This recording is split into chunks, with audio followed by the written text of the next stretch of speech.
अन्नदाता अन्नदाता सुखी भव सुखी भव सुखी भव सुखी भव सुखी भव सुखी भव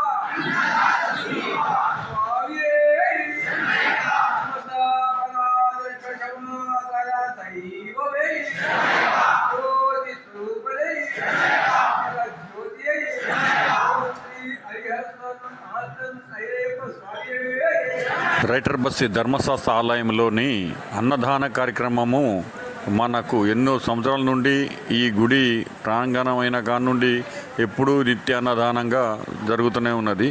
ఈరోజు కనీసం రోజుకు వచ్చి 1000 నుండి 1500 మంది నుండి భోజన కార్యక్రమం జరపబడుతుంది.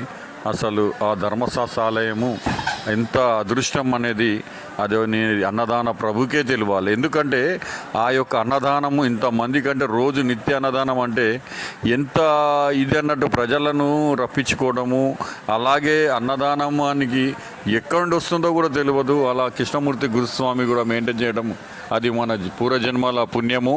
ఇది ఒక అదృష్ట భావంగా స్వాములందరూ కూడా భావించాలి. ఎందుకంటే అయ్యప్ప స్వామి కర్ణ కటాక్షాలన్నీ కూడా ఆ కృష్ణమూర్తి ఫ్యామిలీకి అందరికీ దానికి సహకారాలు చేసే స్వాములందరికీ కూడా అందరూ కూడా కలగజేయాలని కూడా మనం కోరుకుంటున్నాము. అలాగే ఏంటంటే ఇంత ఆడ చేసే వర్కర్లందరికీ కూడా వారికి కూడా అయ్యప్ప స్వామి కరుణా కటాక్షాలు కలగాలని